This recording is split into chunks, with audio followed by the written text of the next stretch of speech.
Compartilhar a janela. Tá. Bom, gente, vamos dar continuidade, né, ao que a gente estava vendo ontem, né, só para finalizar essa aula, até adiantar aqui um pouquinho. Novamente, o tópico é propriedades materiais, então nós estamos revisando algumas das propriedades mais relevantes, podemos dizer assim, né, são várias propriedades que a gente está revisando. Falei de tenacidade, falei de modularidade, falei de resistência mecânica, né? São três as principais aí, de certa forma. Mas, enfim, vamos dar continuidade. Bom, agora estamos entrando na parte de propriedades térmicas, né? Em relação à propriedade térmica, nós sabemos que a condutividade e a difusividade, elas se relacionam através da expressão aqui, né? Novamente, esse livro aqui é terrível em questão de simbologia, né? Condutividade, a gente sempre usa K nele. No livro ele usa lambda, né? Então eu até mantive o que o livro colocou, porque se vocês quiserem conferir alguma coisa no livro, tá igual. Mas aqui nesse livro, a condutividade é lambda e o A é difusividade térmica. Essa daqui é uma expressão, né, que relaciona a difusividade com a condutividade. É algo, de certa forma, até trivial aí, quando a gente trata de condução de calor. O Cp é o calor específico, a pressão constante, né, e o ρ é a densidade. Né? A gente pode ver que essas aqui são algumas propriedades interessantes. Né? A própria difusividade, de certa forma, ela pode ser vista como um casamento de várias propriedades. Né? Porque a condutividade térmica é uma propriedade, o calor específico é outra propriedade, a densidade é outra. Então a condutividade, a difusividade térmica aparece aí nesse sentido. Bom, agora falando da condutividade.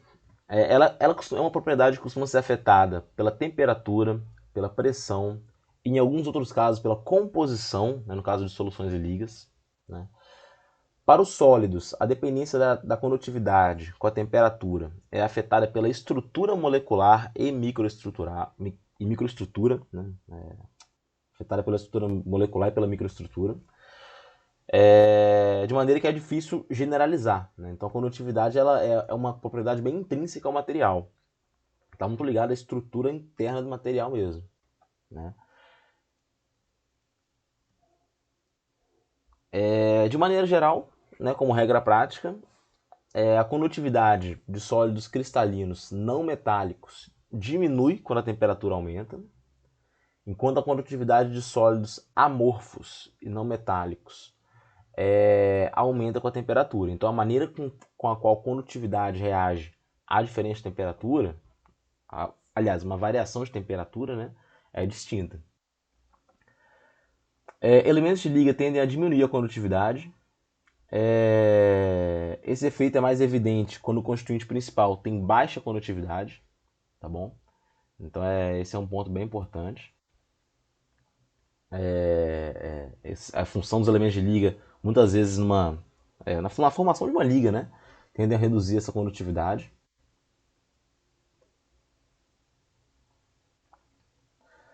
Tanto transporte de massa como transporte de calor precisam de um potencial e de um caminho para reduzir esse potencial a zero. Né? É algo que eu estava comentando em outra disciplina, que a gente vê muito na física, né? Que é essa questão de que existe uma tendência de que as coisas cheguem no equilíbrio.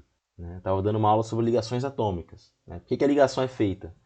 Porque os elementos eles não estão estáveis. Eles se ligam para ficar estáveis. Né? Os gases nobres eles já estão naturalmente estáveis. Por isso que eles não se ligam com ninguém. Então precisa ter uma diferença, ter uma força motriz, né? Um potencial. Por que um sólido ele troca calor com o outro? Porque existe uma diferença de temperatura entre eles. Se não houvesse essa diferença de temperatura, eles não trocariam calor. Por que a corrente ela sai de um terminal A para o terminal B? Porque vai ter uma diferença de potencial entre esses pontos. Então a ideia é que isso, na natureza, na física, a gente vê que as coisas tendem ao equilíbrio. Né? Se houver uma diferença, um gradiente, né? Geralmente isso vai ser a força motriz para alguma coisa. Vocês devem lembrar do capítulo 5 do cálice, difusão. O que favorece a ocorrência de difusão? É uma diferente concentração de átomos de um ponto até outro. Então isso favorece uma difusão atômica. Então a questão do equilíbrio aparece várias vezes aqui na física, né? Na engenharia no geral. No caso do transporte de calor, o potencial é diferente de temperatura. entre dois pontos, né, o gradiente térmico, e o caminho, quando o calor é transportado por condução, né, é a condutividade térmica do material. Né? Aí tem alguns valores aí para metais e suas ligas, cerâmicos e polímeros, né? Claro que está bem abrangente essa faixa de valores. Para metais está entre 10 e 400, para cerâmicas está entre 0,2 e 50, polímeros 0,1 e 1. Então deixa bem claro aí que os metais eles tendem a ter propriedades melhores em relação à condução, os cerâmicos intermediários e os polímeros propriedades mais inferiores. Os polímeros que melhor resistem a altas temperaturas podem operar até no máximo 300 graus Celsius, né? É uma limitação da faixa de trabalho dos polímeros. Né? As cerâmicas, por outro lado, são particularmente resistentes a altas temperaturas e têm baixo valor de lambda, o que as habilita à função de isolantes térmicos. Né? Então as cerâmicas, na modalidade clássica de cerâmica, elas são isolantes térmicos, isolantes elétricos. Nós sabemos que elas são resistentes a altas temperaturas, até por causa da própria natureza da ligação atômica da cerâmica, que é uma ligação bem forte. Né? Os átomos estão bem ligados uns aos outros. Né? E enfim, nós temos as características para cerâmicas. Eu tenho a expressão que relaciona o calor transferido com a diferença de temperatura, que vocês já devem ter visto aí em Transcal, né, que é a questão da lei de Fourier, né, que rege a condução unidirecional.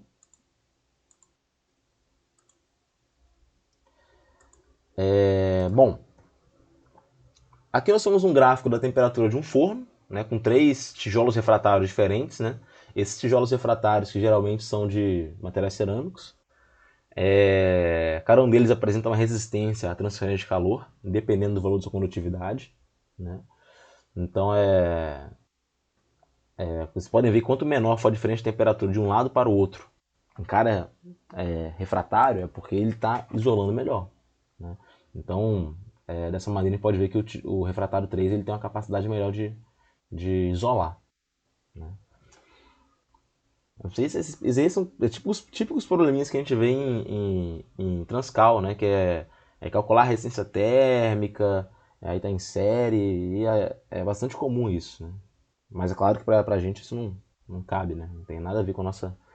Aliás, não tem nada não tá tão relacionado assim à nossa disciplina. Mas para exemplificar o efeito da condutividade, né? Na própria transferência de calor. É porque apesar de não parecer, né? Às vezes a gente lida com propriedades dos materiais em várias outras disciplinas, né? Algumas são mais claras, outras não. Né? A condutividade a gente lida o tempo todo. A densidade, se tratando de fluidos, a gente tem que lidar também. Lá em mecânica dos materiais, sempre aparece o E, o valor de E, né, que é o valor da rigidez, né, da modularidade. Deixa eu pensar aqui um pouquinho mais. Na parte de elétrica, né, vez ou outra a gente tem que lidar com resistência, né, que é a tradução da resistividade, que é a propriedade. Então nós temos muitas propriedades diferentes aparecendo em vários âmbitos aí da engenharia, da mecânica principalmente. Né? Bom, a variação de temperatura de um material corresponde também à variação de volume, né? Para esse fenômeno a gente dá o nome de dilatação, né? Quando dilatação ou contração, né? Se a variação for positiva, está dilatando, se for negativa, é porque está contraindo. Né? Isso não é novidade para vocês. Nós temos um coeficiente de expansão térmica volumétrica, que pode se calcular dessa maneira. Esse coeficiente de expansão térmica, né? Ele também é uma propriedade relevante. Né? Muitas vezes um projeto ele pode ser limitado por isso, inclusive. Né? Eu já vi alguns casos de projetos estruturais que são limitados pela dilatação, né? Ou seja, pelo coeficiente, né? Que tem que ser bem previsto isso. Eu mesmo fiz um projeto onde estava fazendo um protótipo que era a união de uma cerâmica com metal, e eu estava tendo problemas. Por quê? Porque o metal ele dilatava e contraía muito mais do que a cerâmica, né? Ele tem esse coeficiente maior. Então apresentava problemas para mim. Então eu tentei arrumar outras alternativas aí, mas era um problema difícil de se contornar. O limite dessa razão em pressão constante quando a temperatura varia, né, dt, é definido como coeficiente real de expansão térmica. Essa que é a expressão real, né? Já coloca, traz essa variação essa variação volumétrica em relação à temperatura aí, né, em como uma diferencial, então é o que aparece mesmo. Bom, tem definições distintas para o caso de expansão térmica linear, né? Tem linear, tem aquela de área, tem a volumétrica, né? Na linear, o volume é substituído pelo comprimento. Para substâncias isotrópicas, que é uma hipótese que a gente assume, né? Que todas as propriedades elas são iguais em todas as direções, o coeficiente de expansão térmica é igual a 3 vezes o coeficiente de expansão linear. Isso é algo que é comum de substâncias isotrópicas. Tanto que lá na física do ensino médio, quando a gente estuda isso, nós vemos que a dilatação volumétrica, o coeficiente volumétrico é 3 vezes o linear. Né? É simplesmente colocar em 3 dimensões. Eu tenho essa relação que, para a gente, ela não é tão interessante, né? Mas está aqui a título de curiosidade. Uma relação do coeficiente de dilatação, né, com o modo de elasticidade, né, relacionado aí por essa constante de Grunstein, não sei como pronuncia isso em alemão, relacionando também o calor específico com volume constante e volume específico. Né, é uma equação que pode aparecer mesmo. Relaciona essas propriedades, só que para a gente isso não cabe muito. Né? O que é importante tirar dessa equação aqui de fato é que o coeficiente de expansão térmica ele é inversamente proporcional ao modo de elasticidade. Né? Então, é até meio lógico se pensar nisso. Né? Quanto maior for o coeficiente de expansão, menos rígido é o material. Né? Então, de certa forma, é até lógico se pensar nisso. Que quanto maior o coeficiente de dilatação, menor a rigidez. Quanto maior a rigidez, menor o coeficiente de dilatação. É só a gente comparar o metal com o cerâmico. O metal ele dilata muito, né? Mas ele é rígido. Por outro lado, o cerâmico também tem a mesma coisa, né? Ele dilata, dilata pouco, mas ele é muito mais rígido que o metal em comparação. Né? O ideal, na verdade, seria comparar o polímero, né? Que é onde tem a rigidez mais baixa. Né? A rigidez do metal está intermediária, se comparar com o polímero e com o cerâmico. Mas é exatamente isso, né? Geralmente as borrachas elas tendem a dilatar mais, né? Mas compensação elas têm uma rigidez bem menor. Né? O modo de elasticidade ele também pode ser relacionado à temperatura de fusão, então também podemos assumir que o coeficiente de expansão ele é inversamente proporcional à temperatura de fusão. Né? Tem uma estimativa aqui que dá para usar, mas é uma aproximação muito grosseira, então eu não vou cobrar isso de vocês. Né? Falar que o coeficiente de dilatação é 1 sobre 100 vezes o modo de elasticidade, é uma aproximação bem grosseira, né? Baseada aqui nessa equação de Grunstein. Bom, o coeficiente de expansão térmica é uma importante propriedade em situações que apresentam gradientes de temperaturas, que geram estados de tensões térmicas. Né? Eu não sei se vocês viram isso em mecânica dos materiais ou em outra disciplina, né? Mas a gente sabe que quando a gente tem a variação de temperatura, dependendo da situação, sobretudo se há restrições na dilatação, pode ser que existam tensões térmicas. Né? Tem até uma imagem, não sei se está no próximo slide. Sim, essa daqui mesmo, mostrando. Se eu tiver uma tubulação totalmente presa, engastada dos dois lados, né, e ela for submetida a um gradiente térmico muito elevado, é muito provável que essa tubulação, não que ela fique dessa maneira aqui, né, que está um pouco exagerado, mas que ela possa ficar um pouco empenada, né, porque ele está querendo dilatar, só que não tem para onde dilatar, né, na direção longitudinal, axial. Então o que acontece é que são geradas tensões internas, tensões mecânicas internas no material. Só que essas tensões, por elas acontecerem devido a um gradiente térmico, a gente costuma chamar elas de tensões térmicas, né? Mesmo que isso não seja talvez a nomenclatura mais ideal de todas, mas a gente fala que são tensões térmicas, são tensões cuja força motriz foi uma, é, uma dilatação térmica, né? Uma expansão linear aí. Né? Então é o que pode acontecer. E é comum, quando a gente tem esses gradientes de temperatura, situações onde podem ser gerados estados de tensões térmicas. Né? Esses estados de tensões térmicas, eles não só podem gerar algum tipo de empenamento, mas como também eles colocam a própria estrutura interna no estado elevado de tensão.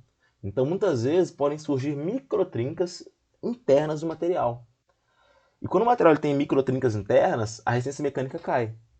Então, ele pode falhar em valores de tensão menores do que esperado, né? Gerando algum tipo de falha catastrófica, frágil e, enfim, algo indesejado. Então, as tensões térmicas geralmente desaparecem como um problema para a gente. Um caso clássico de restrição interna é o resfriamento de um componente que conduz a um estado de tensões residuais, uma vez que a taxa de resfriamento da superfície é maior que a do centro. Alguém aí, agora eu vou pegar pesado nessa pergunta, alguém aí lembra o que é Austempera e Martempera? Vocês já viram isso em algumas aulas anteriores? Algumas disciplinas anteriores? Deixa eu olhar aqui no chat, mesmo sem muita esperança. Ninguém? O tratamento térmico é de Martempera e Austempera.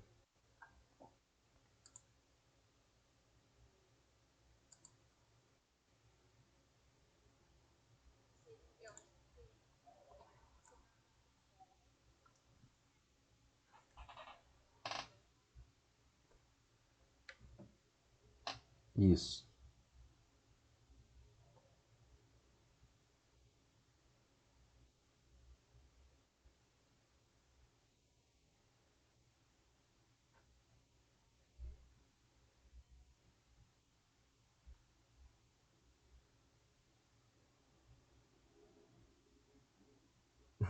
Então, que acontece? Na verdade, eu não perguntei nem foi nem para falar o que gerava no final, né?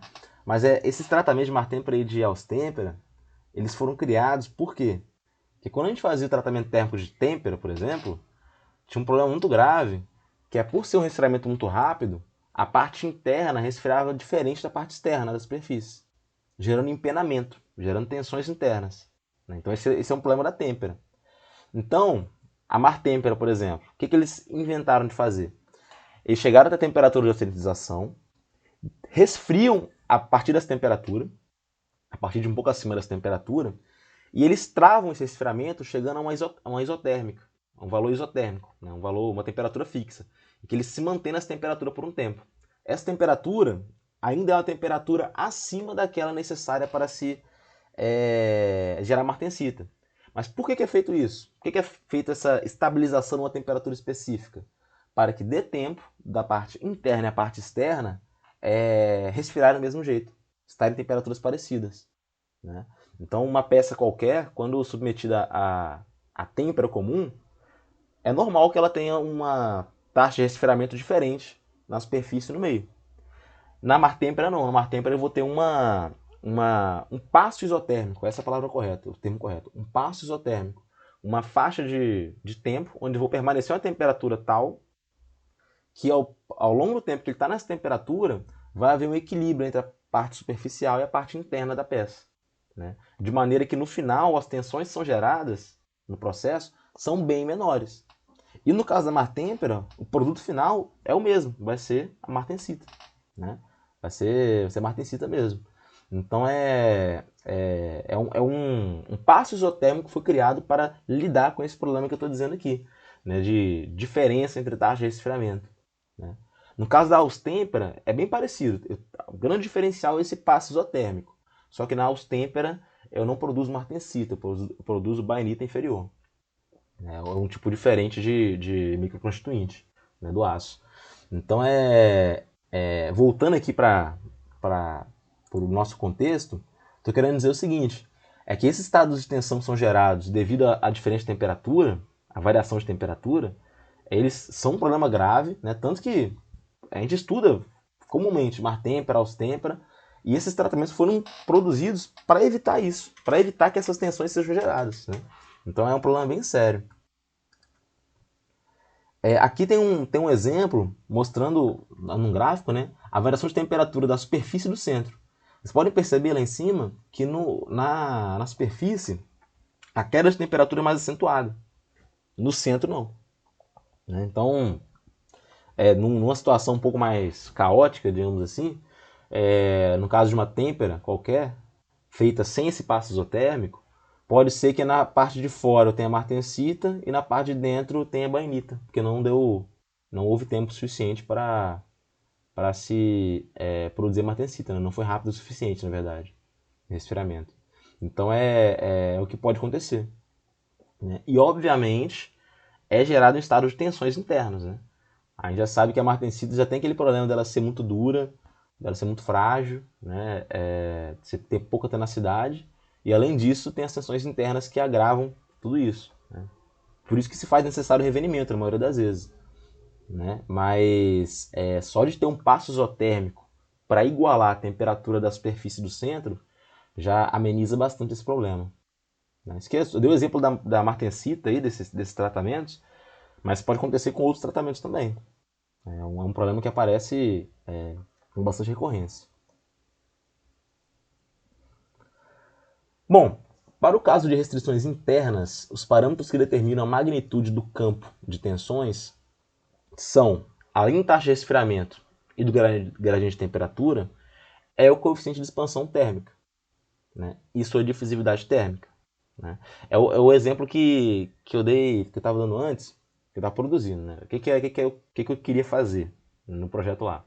Eu tinha uma base de aço e eu queria colocar, eu fazia tipo uma ranhura nessa base de aço e eu colocava um material cerâmico ali dentro. Né? E eu tinha que submeter isso a um tratamento térmico. Só que acontecia o seguinte, em alta temperatura, o aço ele dilatava. A cerâmica também dilatava, mas menos. Né? E aí ela é como se a cerâmica fosse um pouco solta naquela ranhura, né? Que dilatou muito. E na hora de resfriar, a dilatação do aço ela era muito mais rápida do que a da cerâmica. Então a ranhura ela pressionava a cerâmica lá dentro. E aí quando eu terminava o tratamento, que eu ia pegar a minha peça, a cerâmica pipocava para cima. Né? Por quê? Porque havia um problema sério de diferença de coeficiente de expansão, coeficiente de dilatação. Né? Em relação à difusividade térmica, esses problemas estão associados, né? Difusividade térmica é a capacidade que o material tem de difundir calor, né? Mas, como eu mostrei naquela equação anterior, está relacionado à condutividade também, a calor específico, a densidade, então é um casamento de propriedades. Mas isso tudo aí influencia nesse campo de tensões que são gerados, né? Tensões térmicas. Quando as tensões térmicas são geradas por súbitas variações de temperatura, nós falamos que são choque térmico. Né? Já é um nome que a gente conhece aí, que a expressão a gente até usa bastante. Né? No caso do choque térmico, a tensão ela surge muito rapidamente, de uma vez só. Né?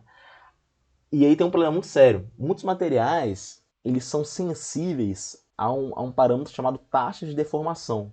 É o quão rápida a deformação acontece. Com o choque térmico, a deformação acontece muito rápido. E esses materiais que são sensíveis à taxa de deformação, eles tendem a sofrer falhas, né, para tensões bem menores. É o que está escrito aqui.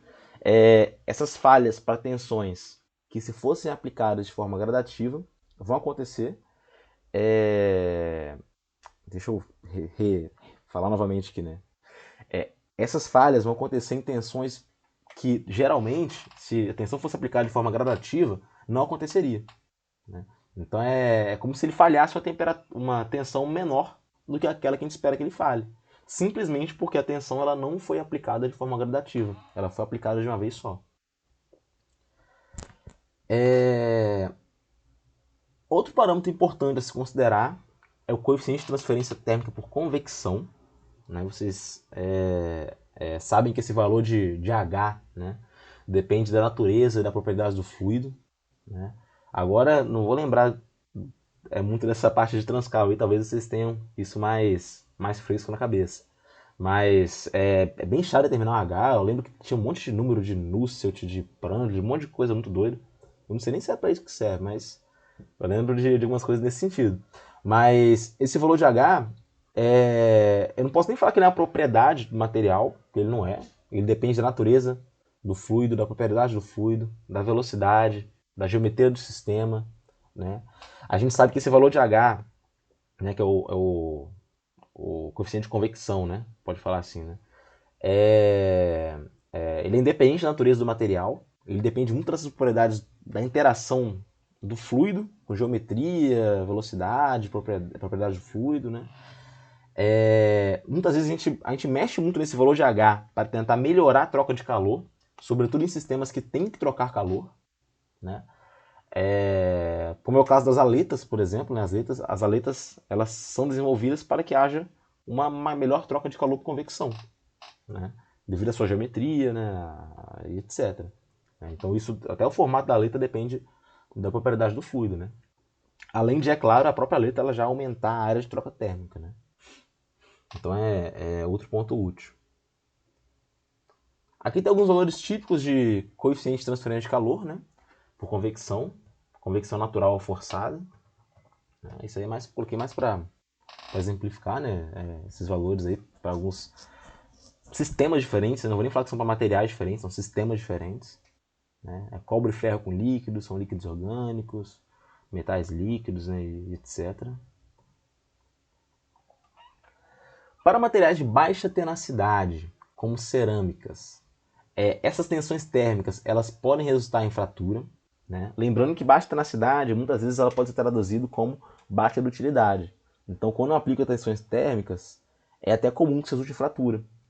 Porque ele não vai ter aquele jogo de cintura para aguentar essa variação de tensão interna. Né? As tensões internas já são suficientes para gerar uma fratura frágil. Né? Esse regime de dano de fadiga, né? De certa forma pode falar que é uma fadiga, né? Que é um ciclo de aplicações de tensão. A gente chama de fadiga térmica, é um tipo especial de fadiga. Né? Lembrando que fadiga é quando a gente tem esforços cíclicos, né? Não só mecânicos, como eu tenho dito, né? Esforços devido a tensões térmicas também.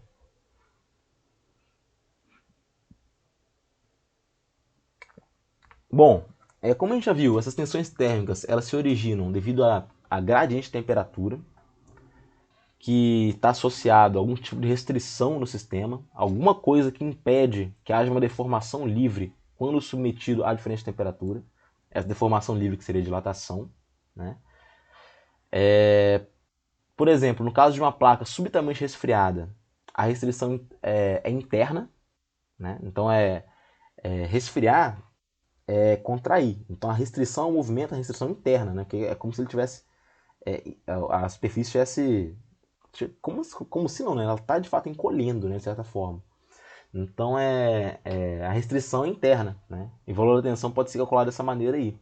Que dá para relacionar aí o modo de elasticidade, o coeficiente de dilatação, a variação de temperatura e o coeficiente de Poisson.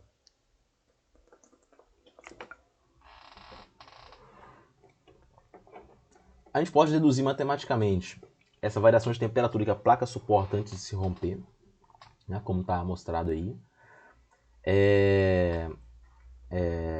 Onde essa tensão, esse sigma F aí é a tensão de fratura do material e A é a espessura da chapa. Novamente, não vou cobrar isso de vocês, tá, gente? Mas para mostrar. A ideia aqui é apresentar essas propriedades térmicas. Né? Novamente voltando à ideia do índice de mérito, que eu falei com vocês ontem, que é um parâmetro que relaciona duas propriedades. Né? É uma razão de propriedade, geralmente. Né? Duas ou mais. Né? O que avalia, o índice de mérito que avalia a fadiga térmica é o que a gente chama de parâmetro de choque térmico, que é essa relação entre condutividade, entre esse sigma F, que é a tensão de fratura do material, o valor de E, a rigidez, e o coeficiente de dilatação. Então, esse é o índice de mérito. Né? Aqui temos índices de méritos para diferentes materiais em diferentes condições de choque térmico. Né? Só para exemplificar, tem a variação de temperatura, como mostrado aí, nesse produto AH no eixo horizontal. Tá bom? Mas só para mostrar mesmo, né? Geralmente esses índices de mérito não são usados assim em gráfico, né? Eles costumam aparecer mais não, não em gráfico assim, né? Costumam aparecer como mapa de propriedade, que eu vou falar daqui a pouco. Um caso muito importante, eu até esqueci de falar isso, de tensões térmicas causado por restrição externa é união de materiais dissimilares, né? Que é o caso da brasagem, por exemplo. Né? A brasagem de materiais cerâmicos é efetuada a temperatura de 850 e 1200 graus Celsius. Né? Assumindo que tem a junção de boa qualidade, a contração desse material ela é resistida pela interface, gerando tensões que podem levar à fratura do material. Né? Então a brasagem que eu promover a união através de um material, um terceiro material ali. Eu promovo uma união entre esses cerâmicos e metais, né? No caso. Por ser materiais diferentes, quando submetidos a uma diferente temperatura, pode gerar problemas de fratura. Né? Então a abrasagem ela é outro caso onde tensão térmica pode ser gerada. Né? A própria soldagem, gente, pode gerar tensões térmicas também. Né? Bom, duas providências podem ser tomadas para evitar esse tipo de problema. Primeiramente, é fazer um resfriamento extremamente lento, né, para acomodar as tensões devagar. Né? No meu caso, que eu estava falando da união da cerâmica com o metal, minha solução foi essa, fazer um resfriamento extremamente lento. Eu deixava assim, eu colocava sei lá, em 950 graus Celsius, se não me engano, e simplesmente desligava o forno e deixava resfriar devagar até chegar na temperatura ambiente. Demorava uns 2, 3 dias, mas era bem lento, a ideia era essa mesmo. E eu percebi que depois que comecei a fazer isso, a cerâmica parou de pipocar lá de dentro do forno. Então era algo simples de resolver um problema. Outra maneira de fazer isso é inserir uma intercamada dúctil, né, que vai anular as tensões através de deformação. Lembrando que dúctil é que deforma muito, né? Dúctil deformou muito, vai anular as tensões. Né? Então é outro ponto importante. Né? É outra solução que pode ser feita para evitar esse problema. Bom, em algumas situações, as alterações dimensionais de origem térmicas não são suficientemente restringidas para que tensões térmicas sejam importantes. Né? Então, além desses problemas que eu falei, de gerar fratura, gerar essas tensões térmicas fortes, graves, essas restrições de deformação, elas podem gerar outros problemas, como falha de ajuste. Né? Falha de ajuste. Né? A gente tem, em alguns casos, aí, um ajuste que ele chega a ser micrométrico. Né? Você deve lembrar lá, ajuste com folga, ajuste com aquele... Nossa, a gente fugiu agora o nome. Tem um ajuste com folga, aquele outro ajuste que é mais com aperto, né? Mais apertado. Interferência, né? Meu Deus, estou esquecendo. Com interferência ou com folga. E muitas vezes um ciclo térmico ele pode atrapalhar esse ajuste, né? E causar problemas na hora da montagem de uma estrutura, por exemplo. Né? Ou no seu bom funcionamento no geral. Então é outro problema que tensões térmicas, que essas variações de temperatura podem gerar em uma estrutura. Né? Aqui eu tenho a ordem de grandeza dos coeficientes de expansão térmica para polímeros, cerâmicos, vidros e metais. Né? Como vocês podem ver, os polímeros eles têm um coeficiente de expansão bem maior. Logo depois vem as cerâmicas porosas com cimento, tem uma faixa bem maior também aqui, bem grande. Os metais são intermediários. As cerâmicas de engenharia são aqui menos dilatam. Né? Por último, que eu acho que bem mais atrás, estão por volta de perto dos vidros aqui, vitrocerâmicos, que são os materiais que apresentam coeficiente de dilatação térmica menor.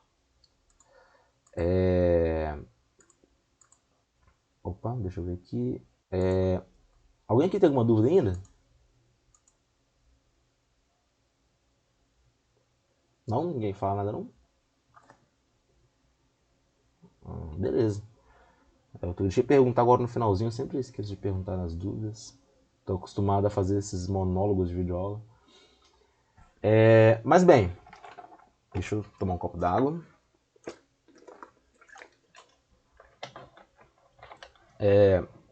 Nós temos um conceito muito importante. Isso eu quero que de tudo que eu falei agora, o que eu vou falar de mais importante vem agora, nessa aula, né?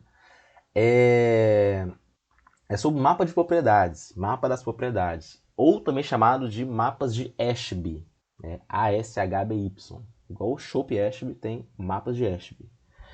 Que são esses mapas de Ashby? Por que eles são úteis, né? Vamos lá. A gente sabe que o processo de seleção de materiais ele pode ser abordado pela perspectiva macroscópica ou microscópica. Né? Macroscópica é aquela primeira ideia na concepção e microscópica mais no detalhamento, na maioria das vezes. Essas perspectivas se completam. Né? Na macroscópica eu vou ter uma grande quantidade de candidatos, né? E na microscópica eu vou reduzir isso, né? Vou fazer uma peneira, né? Vou pegando o que de fato serve para mim.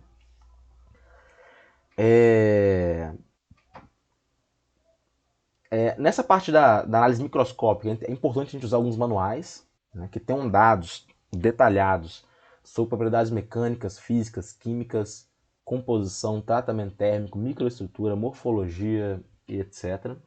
Inclusive sobre esses manuais, né, que fazem parte desse detalhamento, né, que nos dão essas informações. Eu particularmente estava com uma preocupação em relação ao trabalho de vocês, que é eu passar um trabalho e vocês ficarem meio perdidos de onde buscar informação. Né? Mandar selecionar o material, mas vocês não sabem onde buscar a informação do material. E eu até encontrei alguns sites, na última vez que dei essa matéria, sites não, softwares, né? Que servem para seleção. Né? O ANSYS é quem está acostumado com fluidos, né? Faz muita simulação de fluidos, simulação térmica, né? Numérica no geral. Eles também têm uma parte que é para a seleção de materiais. Se eu não me engano, o nome é Granta Design, que é bem interessante. Cheguei até a entrar em contato, ver se eu tinha como ter acesso para pelo menos mostrar para vocês na sala, só que eles só queriam vender e pro IFES comprar alguma coisa, ainda mais nessa época de pandemia, seria algo surreal. O cara ficou bem animado quando eu falei com ele, porque eu acho que um professor de São Mateus também ficou interessado para comprar. Mas enfim, pesquisando, eu encontrei um outro site, né? Não é um software, é um site, chamado MatMatch, M-A-T Match, né? M-A-T Match, seguido assim. Vou até escrever aqui no chat para todo mundo conseguir ver. MatMatch. O nome é até um pouco esquisito, né? Mas o que é isso? É um site, vocês conferirem depois, ele é gratuito. Eu estava fuçando ele um pouquinho antes da aula aqui agora. Você consegue selecionar propriedades, limitar. Eu quero um material que tenha mais de, sei lá, 200 megapascal, gigapascal de rigidez. Vou limitar limite de escoamento, vou limitar a condutividade térmica. Aí você manda pesquisar. Ele vai te dar uma lista de materiais, cada material tendo suas propriedades lá bem colocadas, quais são as maiores aplicações, em relação à propriedade bem completa, tem densidade, tem propriedade térmica, elétrica, mecânica, tem bastante coisa. Ele traz a posição do material no mapa de propriedades também, que é bem legal. Você pode baixar isso em PDF, em Excel, e tudo gratuito. Né? Então eu achei muito bom. E eu com certeza vou usar esse site aí para... vou usar não, vou indicar para vocês usarem no trabalho de vocês. Porque ele é bem completo mesmo. Né? Ele tem muita informação de cerâmico, de polímero, de metais. Eu fiz umas pesquisas aleatórias, assim, ver o que eles achavam e tem bastante coisa. Tem como limitar algumas propriedades que, sinceramente, a gente nem costuma estudar aqui, né? Como, por exemplo, propriedades acústicas, né? Velocidade do som transversal, velocidade do som longitudinal. Tem tudo isso lá, é bem completo mesmo, né? Então eu fiquei bem animado em relação aos manuais quando eu vi esse site, né? Porque eu acho que vai servir de guia para vocês aí fazerem o trabalho do nosso período. Né? Então é algo muito bom. Mas voltando aqui, né? Na parte final, que a gente tem que detalhar mais a estrutura, né? A seleção de materiais, a gente tem que usar esses manuais mais específicos, né? Tem que entender melhor. Um bom exemplo é a análise de uma liga alumínio-lítio, né? Essa família de materiais ela é muito usada, ela é bem considerada para a indústria aeroespacial, porque ela tem baixa densidade, alta rigidez, tenacidade é boa em temperaturas muito baixas e resistência à fadiga. Então, para aplicações aeroespaciais é bem útil, né? Opa. Então é um bom exemplo, né, analisar essa liga, né, que ela tem, olha a combinação de propriedades que ela tem: baixa densidade, alta rigidez, tenacidade em temperatura muito baixa, resistência à fadiga. É uma combinação bem específica de propriedades e cabe bem para essa aplicação, né? Sobretudo a questão da tenacidade de temperaturas criogênicas, né? Que na maioria das vezes na indústria aeroespacial, os componentes, no geral, vão estar sujeitos a temperaturas muito baixas. Então é importante que tenha certa dutilidade nessa temperatura. Essa tenacidade, né, no geral. Aqui tem uma descrição de algumas ligas, né, mostrando a influência de processamento, de tratamento térmico e de dimensões da amostra, né, daquela liga anterior. Opa. Se ela for extrudada, laminada, forjada, eu tenho aí a tensão limite de escoamento, a tensão limite de resistência à tração, eu tenho um alongamento percentual. Essa simbologia de T4, T8, T3 é para descrever o tratamento térmico, como está mostrado aqui abaixo, né? Então a gente pode ver que as propriedades variam muito, né? É o mesmo material, só que ele foi produzido de forma diferente, né? Inclusive, esse é um ponto bem importante, porque quando eu pedir para vocês selecionarem o material no nosso trabalho, eu vou pedir para vocês também se falarem que tipo de processo de fabricação vocês vão usar para produzi-lo, né? Ou vocês vão comprar um extrudado, comprar um laminado, comprar um forjado. Por que é importante especificar isso? Porque esses materiais têm propriedades diferentes. Então é importante saber disso. É importante ter em mente que, sei lá, a liga, nesse caso aí, de alumínio com lítio, ela é extrudada, ela tem uma. Extrudada nesse tratamento T3, ela tem uma tensão limite de escoamento de 407, que é baixa. Mas ela é laminada com o tratamento T8, né, que é solubilizado, trabalhado a frio e envelhecido, ele tem um limite de escoamento bem maior. Então isso tudo aí tem que ser levado em conta, né? Essa tabela aqui, a ideia dela é mostrar a influência desses processamentos, né? Uma das primeiras aulas que a gente vai fazer, se não a primeira, né, que eu vou pedir um relatório, é exatamente isso, é se avaliar o processo de fabricação ideal, né? Não só do ponto de vista de propriedade, mas também de custo, né? Que a gente sabe que aparece, né, como algo bem importante, tem um peso muito grande em qualquer projeto. Bom, novamente, a perspectiva macroscópica é você abranger um panorama bem amplo, né? Você vai ter muitos candidatos, né? Muitos candidatos mesmo. Aí depois a microscópica a gente vai reduzir essa lista, né? Quando eu falo candidatos, são materiais candidatos a cada aplicação. E é complicado que a gente tem um grande número de materiais disponíveis, né? Então quando vocês esperem, eu quero um material que tenha alta rigidez, vai ter muito material. Agora, alta rigidez com alta condutividade, vai reduzir um pouquinho.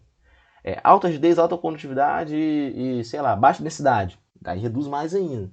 Então é bom a gente estar sempre aplicando vagarosamente esses critérios, de maneira que a gente consiga, de fato, reduzir nossa lista de candidatos, né? Ter um certo número de candidatos que sirvam de base para a gente, né? Como um todo, né? Para a gente, enfim, aplicar o procedimento de seleção, que vocês vão ver na aula seguinte, acho que é na próxima aula, não lembro.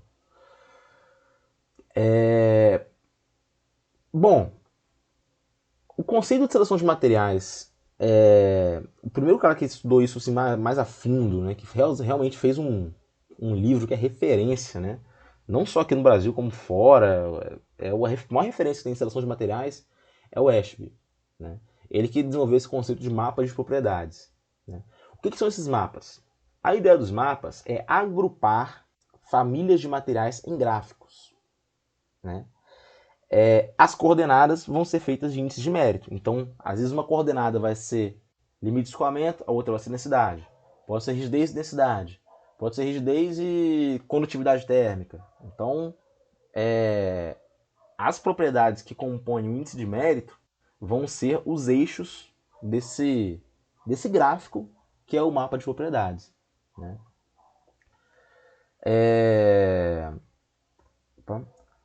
O agrupamento de todas as famílias em cada um desses gráficos vai exigir o uso de escalas logarítmicas, né? O que vai perder um pouco de definição, mas vai ganhar amplitude, porque se eu não usar a escala logarítmica, o gráfico ia ficar muito grande. Mesma coisa que a gente faz em curva TTT. A curva TTT a gente costuma fazer o eixo horizontal, que é o eixo do tempo, em escala logarítmica.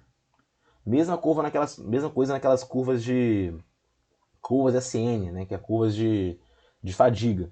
Né? A gente costuma ter o número de ciclos, por ser números que crescem muito rápido, em escala logarítmica. Né? Então a gente perde definição, mas ganha amplitude.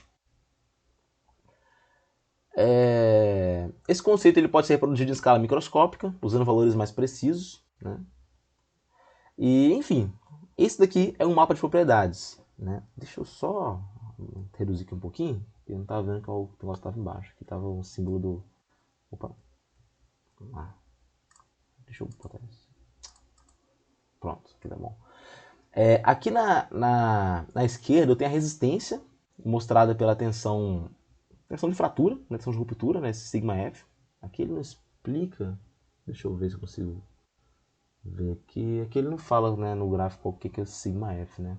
Ou seja, o ET ali. Enfim, é uma resistência, uma tensão aqui para servir de base, né? Tensão de fratura. Ah, tá. Aqui está explicando. Para metais polímeros é a tensão de escoamento. Para cerâmicos, vidros é o módulo de ruptura, que vem do ensaio de flexão. Para elastômeros elastômeros que é um tipo de polímero, né? Um polímero mais representado pela borracha, né?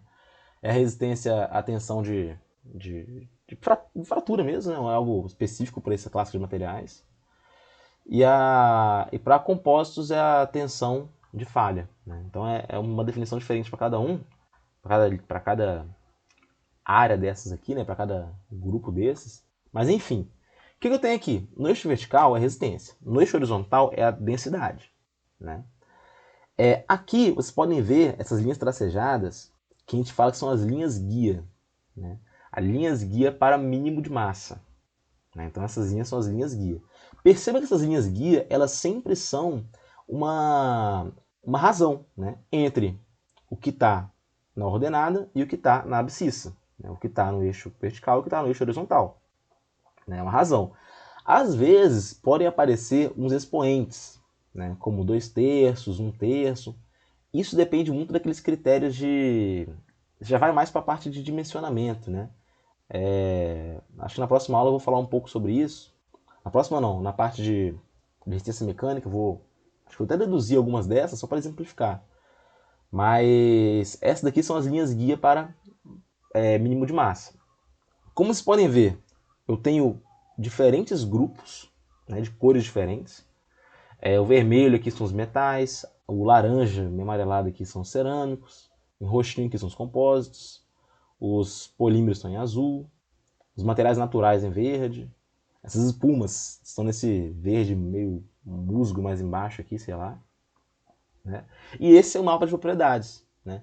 Porque com ele eu consigo verificar onde está cada classe de materiais em relação a esse índice de mérito. Né? E, obviamente, se eu mudar as propriedades aqui que vão formar o gráfico, as famílias vão mudar de posição. Né? Vão mudar de posição totalmente. Opa. A ideia, então, é mapear um grande número de materiais em termos do par resistência mecânica e densidade, para esse caso.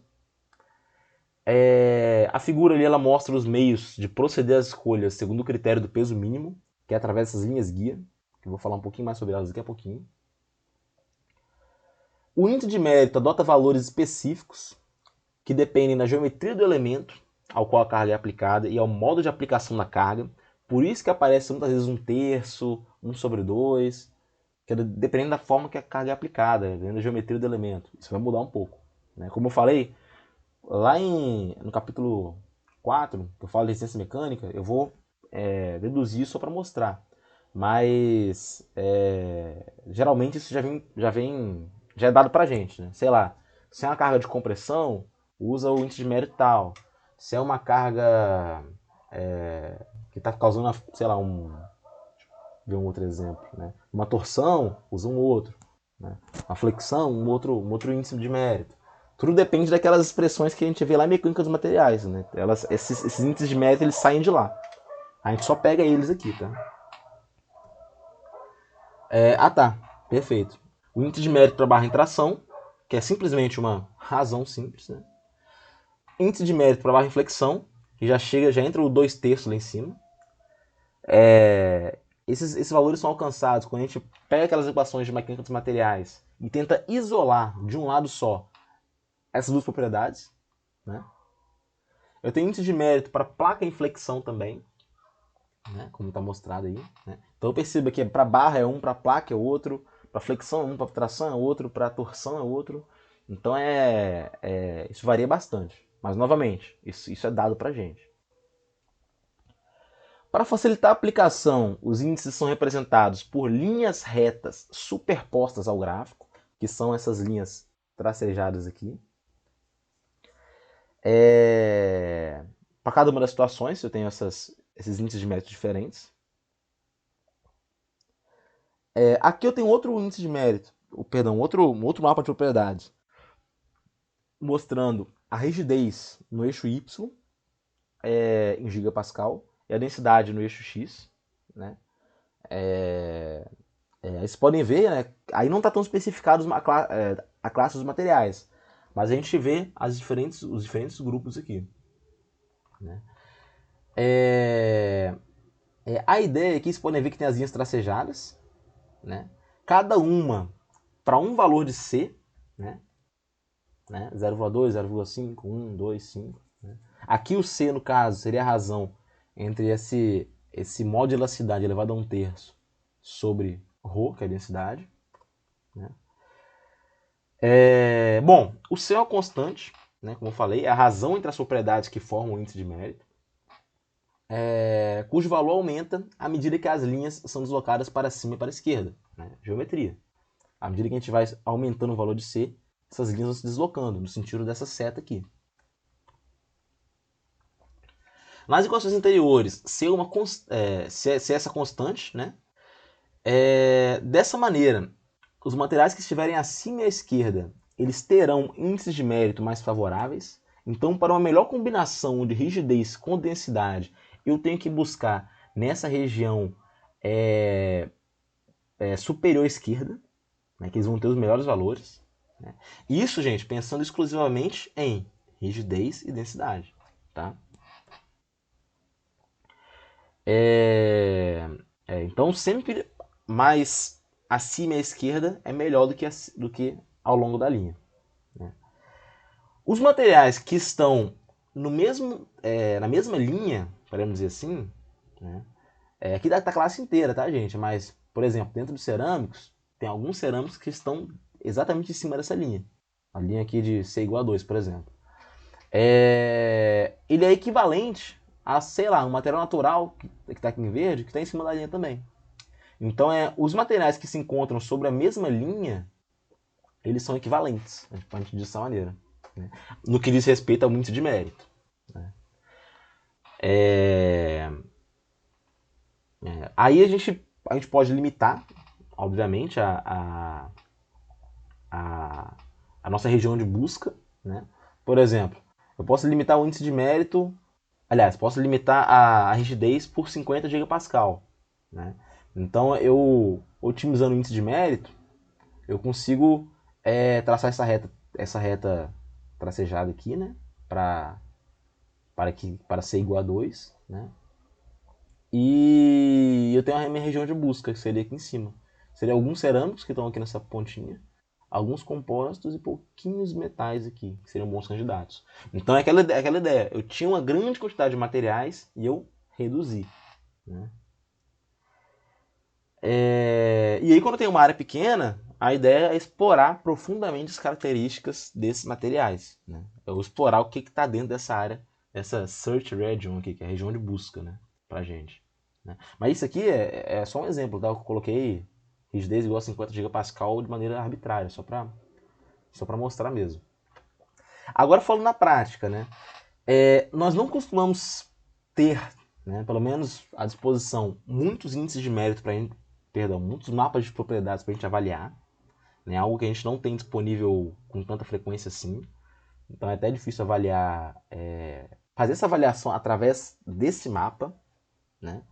Eu sei que aquele software que eu falei, da ANSYS, esse Granta Design, você consegue criar critérios no próprio mapa, combinar vários mapas diferentes e ele vai te dar já a lista de materiais que se adequam a todos os critérios. Então é algo bem mais prático. Mas para a gente não tem essa ferramenta, né? Só que é importante vocês saberem o que é esse mapa de propriedades e para que ele serve. Né? Serve para a gente colocar de maneira visual os critérios que são relevantes para a gente. Tá bom? Os critérios são relevantes para o nosso projeto. Beleza? Bom, gente, até aqui alguma dúvida então?